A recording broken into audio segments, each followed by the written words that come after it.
Our story kicks off in the middle of the Caribbean Sea, where a family is enjoying a vacation on their private yacht.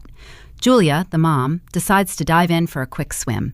She's floating there, relaxing, when she suddenly gets a weird vibe, like something is touching her.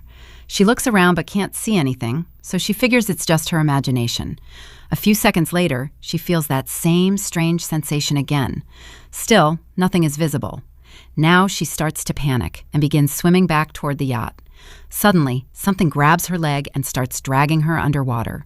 Julia screams for help at the top of her lungs, but her daughter, Cassie, has her headphones on, blasting music, and doesn't hear a thing. Her husband, Tom, and their son, Ben, are too focused on fishing to notice. Julia struggles to stay afloat, but the water keeps filling her mouth, choking her screams. After a bit, Tom realizes he hasn't seen Julia in a while.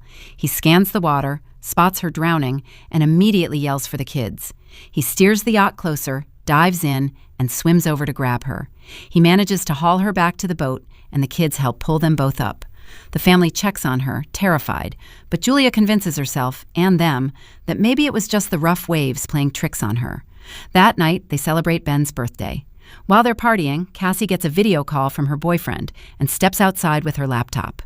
During the call, her boyfriend shows her these massive, ominous dark clouds forming over the city. Suddenly, the feed glitches and freezes completely. Cassie runs back inside to tell the family, but Tom brushes it off, saying the signal is just weak because they're so far out at sea. Right at that moment, a loud, booming sound echoes around them. Everyone rushes to the deck and sees a massive pod of whales swimming by. Tom explains that whales follow the Earth's magnetic field, but storms can mess with their navigation. Suddenly, the yacht shakes violently, knocking Ben to the floor. Worried about hull damage, Tom dives underwater to inspect the boat. A few minutes later, Tom surfaces, but he's in bad shape. He's got a deep, nasty gash on his shoulder. Julia quickly stitches him up. Tom explains that while he was down there, he felt like something massive was right behind him. When he spun around to look, he accidentally cut himself on the propeller. He insists, though, that whatever was down there was gigantic. Tom realizes the yacht has taken serious damage, and they need help fast. Julia tries the radio over and over, while Cassie frantically searches for a cell signal, but nothing works.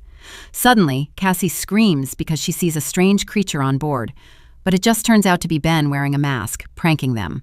Soon after, the yacht loses all power, leaving them dead in the water. Julia manages to pick up a voice on the radio, but the static is too heavy to make out any words. Tom breaks the hard news. They only have 4 days of food and water left, so they have to sit tight and wait for a fishing boat. Out of nowhere, something blips on the radar, and an eerie sound fills the air. They rush outside and witness a terrifying sight.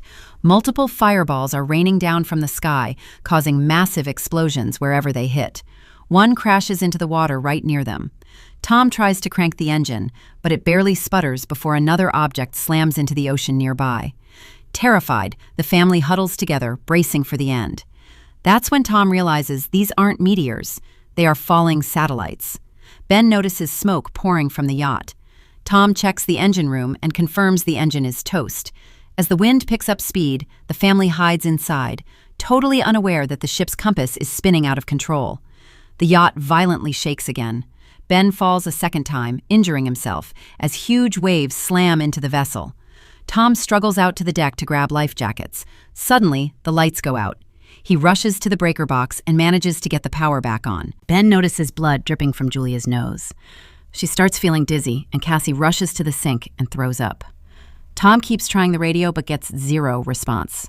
Suddenly, a sharp, high-pitched noise pierces the air and the wind turns into a full-blown hurricane. Julia tries to secure the doors, but a hatch flies open and powerful winds shatter the windows. Tom lights a flare, and moments later, everything goes pitch black. The next morning, the family wakes up in shock. They actually survived. But the yacht is wrecked. When they step outside, they are stunned into silence. The ocean is gone. It has completely disappeared, and the yacht is now stranded on dry land, the seabed.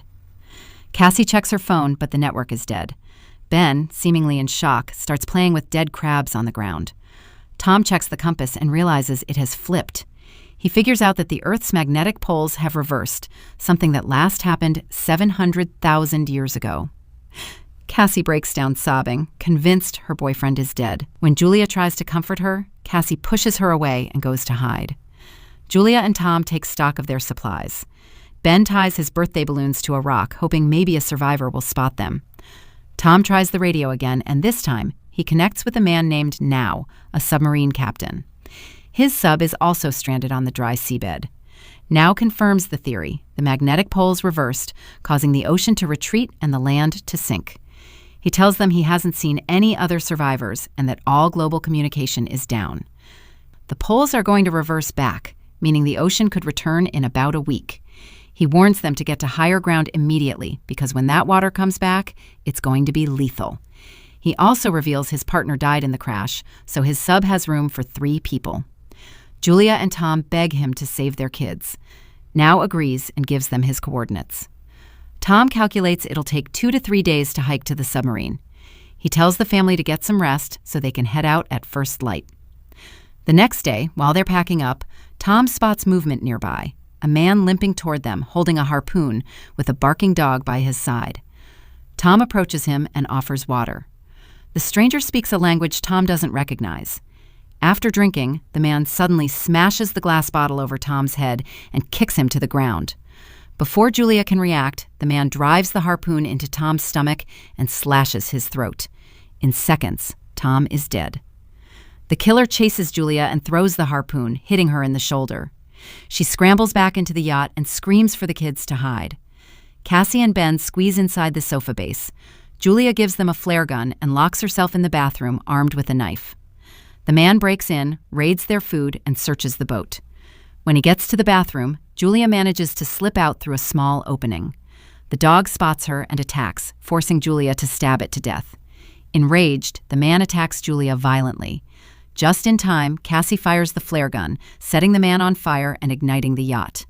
The kids escape, but Julia runs back in, kicks the burning man down, grabs the map and the supply bag, and barely makes it out. The family takes a moment to mourn Tom.